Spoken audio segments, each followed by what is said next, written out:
Ao longo do ano 2012, nós tratamos várias vezes aqui a respeito da legislação em relação à internet, os crimes na internet e como é que as pessoas se relacionam por causa da internet, e até mesmo a questão de quebra de privacidade.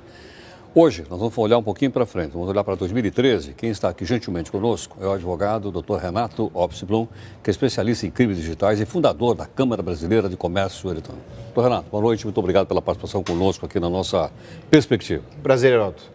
Bom, bem. Renato, o que a gente vai ter aí pela frente para poder, por exemplo, preservar a privacidade das pessoas, para que as pessoas possam usar a internet de uma maneira amistosa, né? E fazer dela um instrumento para o desenvolvimento, para o crescimento? Vou aproveitar o seu termo, privacidade. Privacidade que hoje ela tem várias restrições. Então, um dos grandes desafios, não só para o ano que vem, mas para os próximos anos, é como a gente ter garantias mínimas de proteção à privacidade, os nossos dados pessoais, as nossas informações. Quantos serviços gratuitos, Heraldo, nós usamos hoje? Então, tem a conta de e-mail gratuita, tem o serviço de acesso gratuito, o buscador gratuito. Nós precisamos tomar cuidado para que isso não vire, aliás, já virou, né? Já virou um hábito obrigatório. O problema é que hoje nós dependemos desses serviços. Então, falando da privacidade e focando na privacidade, nós temos duas vertentes. Primeiro, os dados que nós fornecemos. Então, um alerta para nós mesmos.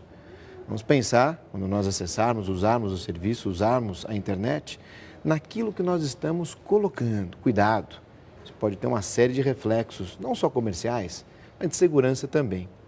E segundo, tomar muito cuidado com aquilo que foi prometido por um serviço, são os termos de uso. Então, o que ele vai fazer com aquele dado, com aquela informação, se vai vender, se vai emprestar, se vai guardar, como vai guardar, etc. O assunto privacidade é um assunto que vai nortear as próximas discussões, mas também, por que não, trazer a questão da guerra cibernética. Hoje nós temos aí já ataques entre nações, inclusive com exemplos concretos, em virtude aí, novamente da dependência. Hoje você consegue fazer um ataque que nós chamamos de ataque múltiplo, ataque de negação de serviço, e você derruba uma infraestrutura lógica, infraestrutura técnica de internet.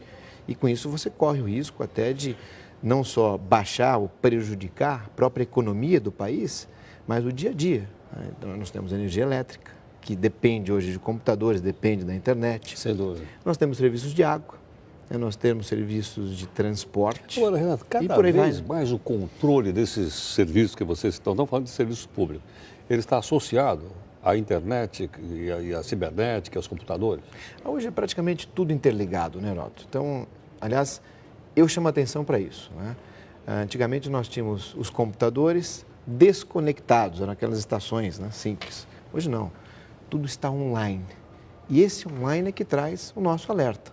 Então, como garantir essa conexão, de forma que o mundo tenha uma estabilidade e tenha garantias mínimas? Falamos aí do ponto de vista jurídico, né? Será que a legislação vai ser capaz de trazer aí garantias para a internet? Ou será que aquele que tem o código, que tem a chave, que tem o provedor, é que vai dominar?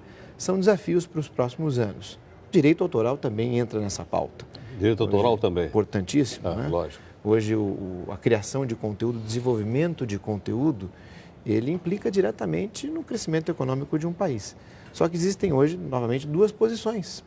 Então, aqueles que querem liberar tudo e aqueles que vivem disso e devem ter proteções mínimas. Como é que um usuário comum ele pode saber se alguma coisa está ou não protegida por direito autoral? Pergunte para quem tem o direito, quem é o detentor, aquele autor, aquele que fez aquele conteúdo. O internauta que quiser tirar essa dúvida, ele pode usar a própria internet e consultar a Lei 9.610 de 98. Coloca no buscador, 9.610 de 98, vai lá no artigo 46. Ali está tudo que ele pode fazer sem ter que pedir autorização. Muitas vezes as pessoas não têm ideia de que o seu computador hoje virou um meio de emissão global. O que eu escrevo aqui, outra pessoa é capaz de ler no mundo inteiro. Isso coloca as pessoas mais próximas, por exemplo, de delito tipo infâmia, injúria, calúnia, etc. Isso vem aumentando muito, né? A difamação pela internet. O acesso à internet hoje, nós fazemos através dos dispositivos, inclusive os móveis que vem crescendo, esse acesso pode destruir a vida de uma pessoa. Ou seja, a arma hoje é a conexão através do computador.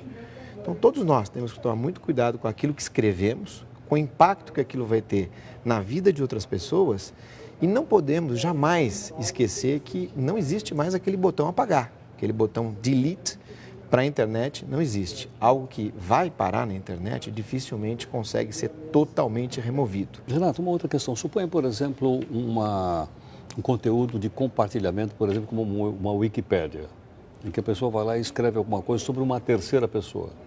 E a pessoa acha que, por exemplo, que aquilo que está colocado lá não corresponde à verdade, não é exatamente aquilo que ela pensa. Contra quem ela vai acionar? Quem é que tem o grande poder de hospedar tudo isso? Quem é que tem aquele botão mágico de retirar aquele conteúdo no tempo adequado? É muito importante no tempo adequado. A nossa luta ela é diária contra o tempo, principalmente na internet. Um segundo na internet é um ano no mundo físico. Então, quem é que tem esse poder? É o provedor de conteúdo. Ele é o responsável? Como é que funciona? Parcialmente. Como é que funciona hoje essa responsabilidade? Então, o provedor de conteúdo que não tem obrigação de filtrar, nem poderia ter, né, Geraldo? Mas ele, a partir do momento que é avisado, que ele toma conhecimento de que existe algo ilegal ali dentro, ele tem a obrigação de retirar, para evitar o mal maior à vítima, né? E, a partir daí, é claro, também fornecer os dados necessários para identificar quem fez aquele crime ou quem praticou aquele mal maior. E, a partir daí, a vítima vai poder processar a pessoa, o autor original daquele ilícito. Agora, caso o provedor tome conhecimento e não faça nada, deixa aquele conteúdo no ar, ele pode ser corresponsável. É o que diz a jurisprudência moderna, as decisões judiciais que nós temos aqui no Brasil, que são muitas, hein, Heródoto? Agora, o Poder Judiciário está preparado para isso? Parcialmente. Do ponto de vista estrutural, se esse volume aumentar muito, existe um projeto de lei que, se aprovado, vai aumentar muito esse volume, porque vai obrigar a retirada de conteúdo somente com ordem judicial. Imagina a estrutura que nós teríamos que ter. Mas hoje a grande vantagem do judiciário brasileiro é a experiência. Então, em virtude desse grande número de processos, o judiciário brasileiro se especializou. E vem algumas situações, inclusive, cobrindo algumas omissões legislativas que nós temos. A Câmara dos Deputados tem uma série de projetos relacionados à internet, aprovou recentemente agora um, mas a internet não pode esperar, né? O direito também não pode esperar. E aí vem o papel do judiciário, que também não pode se excusar de julgar. Ele tem que julgar aquele fato, a não ser que seja no caso criminal, e a partir daí vai fazendo a jurisprudência. Isso não vai abarrotar ainda mais o Poder Judiciário do que já está abarrotado? Talvez a gente tenha uma mudança, né? Algumas causas mais comuns talvez sejam transferidas ou sejam trocadas por causas de natureza digital, talvez. Caso contrário, nós teremos aí que reaparelhar e aumentar o número de juízes, de promotores, de policiais e também, não, por que de advogados, né? Tá certo. Renato, muito obrigado aqui pela sua gentileza, pela participação conosco aqui na nossa perspectiva do Uma grande honra, um prazer. Até uma próxima. Obrigado. De nada.